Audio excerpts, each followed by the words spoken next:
Hey everybody, just checking in to see how you're doing. This is Kelly. Hope you're all well. Um, I've been chewing on this concept that dropped in for me a few weeks ago, and I wanted to tell you about it.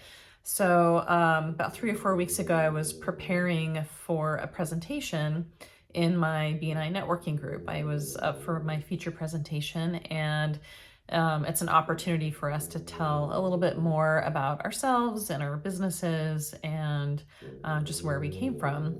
And during that process, I decided to talk a little bit about my dad, because so much of what I've learned from my dad is who I am today, of course. Our upbringings and our childhood and our past experiences, everything that leads up to now is who we're made of, right? So I was thinking about the things that I learned from my dad when I was a kid, things that he just infused in me, like the beliefs that everything always works out for the best, in the end, big picture wise. There's a silver lining to everything. You can always find a gift, you can always find some good or some positive in every situation. And that really translates to gratitude for me.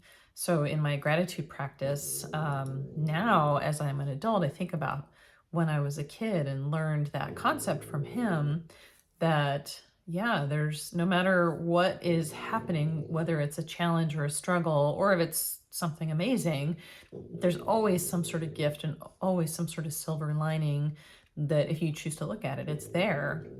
And I also remember, excuse me, he always told me that I could do and be whoever I wanted to be. So growing up in the early mid 70s or so, girls were supposed to be teachers or nurses or moms, and that's great. That's wonderful. But he didn't want to put me in a box. He didn't want to limit me. So, he's like, sky's the limit. Your imagination is your limit. So you can be whoever you want when you grow up. And I really appreciate all of those lessons that I learned from Dad. And so as I'm putting this presentation together, it dawned on me that not everybody grows up that way. Not everybody grows up with those beliefs and those values, I guess, infused in them. And what came to mind was like a picture of a fabric, kind of almost like a tapestry, that those like subtle beliefs and values and really the culture of the family, the culture of your upbringing, are like woven, the threads that are woven into your tapestry. I was talking to Scott, my partner, about those things that I so appreciate my dad really infusing into my tapestry and my woven fabric of my life, and realizing that not everybody grows up that way. So Scott didn't grow up that way. He didn't really learn about any of those concepts until, well into adulthood. And so I just started thinking about that we all have our own tapestries and our own woven threads in our fabric based on how we grew up, and maybe who were the biggest influences on us when we were kids, whether it be teachers or parents or grandparents or whatever our situations were. We each have different experiences, and it can be different from kid to kid in the same family. A birth order is a thing, so firstborns might get a different woven threads than maybe the last born child.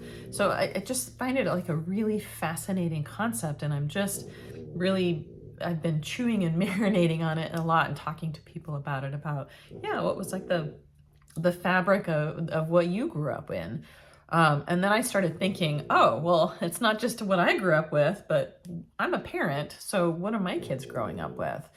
Because it's not like this list of rules or beliefs or values that we have and we sit down and we study them like, oh, this is our family and this is what we believe. It's just like in your everyday conversations and your kids seeing what you do. So, how are we showing up in the world? And so I asked my 15-year-old, I'm like, what? So I explained this whole fabric and tapestry concept and what I got from my dad. And so I asked them, what are you getting from me? Because I'm not really clear on that. Um, and it was a really interesting conversation, and unexpected, but so appreciated that, so they're saying that what they're getting from me, the tapestry that I'm helping weave for them, is standing up for themselves, not just accepting status quo or accepting what appears to be, that, question it, look into it, dig into it deeper, and stand up for yourself, stand up for others that can't stand up for themselves. And just because someone's in a position of authority doesn't mean that they're correct, that you can question that and you can decide what's right for you. And so I was actually tickled to hear that. Yeah, that's right. That's absolutely right. I love that fabric that we're weaving together.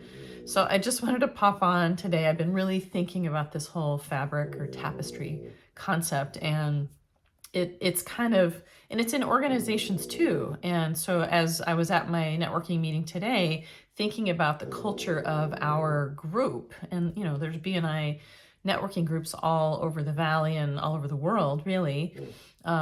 And each one has like a different flavor, a different feel, a different culture. And so it's really that fabric that we're weaving into the group. So it has to do with any group setting, I suppose. So businesses, corporations, but for me, I'm thinking about families and relationships. So you get two people in a relationship together, and they have each their own tapestries of what they grew up with and what their belief system is, that, if you ask them, they may not know, like right off the top of their head, oh, these are the things that I believe in, so let's go through our lists. They may not even be aware of what that fabric is that's woven through them, that it just kind of comes out in everyday decisions and how we act and how we deal with conflict, or whether we're bold in making decisions or hesitant in making decisions, whether we're confident or not confident, whether we believe in ourselves that, yeah, we can absolutely do that, we can push ourselves, or we're not so sure what we're capable of. So there's just like all these different things that are kind of subtle, but they make up who we are.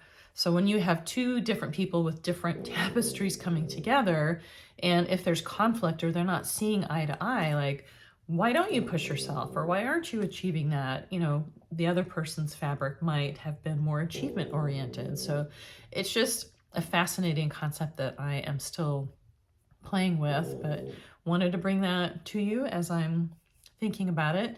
Hope you are all well. Be good to yourselves, be good to each other, and we'll talk again soon. Take care.